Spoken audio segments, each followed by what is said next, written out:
اللہ اکبر۔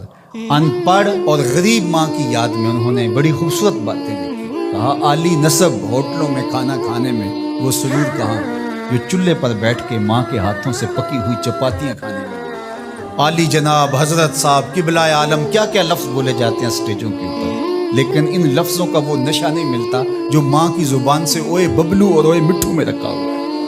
ماں جب یہ کہہ کے پکارتی ہے تو لگتا ہے کہ سارا پیار سمٹ کے ماں کے لہجے میں آ گیا ہے، لفظ نہیں ہے، ماں کے منہ سے شہد ٹپک رہا ہے۔ ماں جب بولتی ہے تو اس کے لہجے میں جبریل بولتا ہے۔ ماں جب مسکراتی ہے تو لگتا ہے جنت کی ساری کلیاں کھل اٹھی ہیں۔ ماں جب پیار سے دیکھ رہی ہوتی ہے تو لگتا ہے عرش سے رحمتیں اتر رہی ہیں۔ اللہ نے ماں کے سینے کے اندر وہ محبت، وہ تڑپ رکھی ہے، وہ ایک کائنات رکھ دی ہے الفتوں کہ جس کا نعم البدل کیا بدل بھی موجود نہیں۔ وہ پیار رکھ دیا، وہ درد رکھ دیا، وہ درک رکھ دیا، وہ الفت رکھ دی ماں کے سینے کے اندر۔ ایک شاعر ہوا تابش، اس نے ماں کے پیار کو کتنے خوبصورت پیرائے میں بیان کیا۔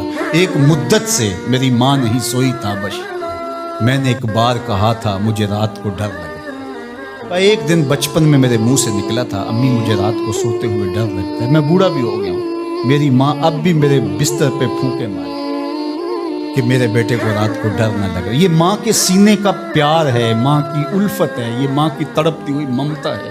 اولاد کے لیے وہ دکھ بھی جھیلتی ہے، تکلیفیں بھی سہتی ہے۔ غریب مائیں لوگوں کے گھروں کے برتن بھی مانجنے پڑے تو اس سے بھی گریز نہیں کرتی۔ شہر میں آ کر پڑھنے والوں بھول گئے ہو کس کی ماں نے کتنا زیور بیچا ہے۔ اس لیے ماں کی کمی انسان بڑھاپے میں بھی محسوس کرتا ہے۔ کبھی ایسا نہیں ہو سکتا کہ انسان کہے کہ کوئی بات نہیں اب میں بڑا ہو گیا مجھے ماں کی کمی محسوس نہیں ہوتی۔ بوڑھا بھی ہو جائے انسان جو ہے وہ سب سے اونچے منصب پر بھی بیٹھ جائے، میں اور آپ کیا، میری اور آپ کی حیثیت اور اوقات ہی کیا۔ امام الانبیاء حضور ختم المرتبہ صلی اللہ علیہ وسلم حجرہ انور سے نکلے اور جو ہی حضور نبی رحمت صلی اللہ علیہ وآلہ وسلم مصلی پر تشریف فرما ہوئے تو حضور کو دیکھ کر کے تمام صحابہ ادب سے کھڑے ہو گئے۔ جو ہی یہ امٹتا ہوا پیار دیکھا تو حضور کی نظر پلٹ کے کئی سال پیچھے چلی گئی اور ابوا کی وادی میں اپنی ماں کی قبر پہ کھڑا ہوا اپنے آپ کو پاتے ہیں اور پھر ایک جملہ کہا۔ الحاوی للفتاوی کے اندر امام سیوطی نے اس کو بڑی تفصیل سے لکھا ہے کہ چشمان رحمت سے آنسو ٹپکنے لگے اور حضور مصلی پہ کھڑے ہو گئے اور فرمایا لو ادرکت والدیہ او احدہما، کاش آج میرے ماں باپ زندہ ہوتے یا کم از کم میری ماں ہی زندہ ہوتی اور میں لوگوں کو نماز پڑھا رہا ہوتا۔ وَأَقْرَأُ فِيهَا بِفَاتِحَةِ الْكِتَابِ، اور اس میں سورہ فاتحہ کی تلاوت چل رہی ہوتی۔ پھر میری ماں کو میرے ساتھ اچانک کوئی کام یاد آ جاتا، وہ دروازے پر آتی اور چلمن سرکاتی اور مجھے بیٹا کہہ کے آواز دیتی۔ فرمایا لوگوں نماز چھوڑ کے پہلے ماں کی بات سمجھو۔ تو ماں کی کمی تو انسان زندگی کے آخری حصے میں محسوس کرتا ہے۔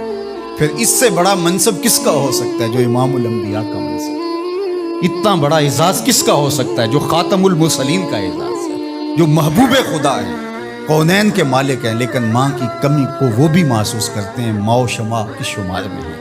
تو ماں باپ کا وجود اللہ کی رحمت ہے۔ جب یہ سایہ سر سے اٹھ جاتا ہے تو پھر پتہ چلتا ہے کہ بندہ کھڑا کہاں ہے۔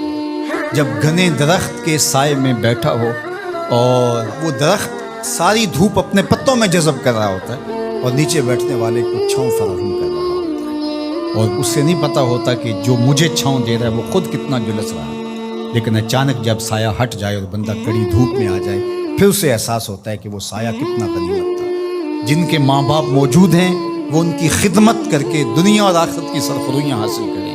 اللہ کی رضا بھی اس میں ہے، رسول اللہ کی رضا بھی اس میں ہے، اور دنیا اور آخرت کی بہتریاں اسی کے اندر پنہاں ہیں کہ ماں باپ کی تکریم بجا لائی۔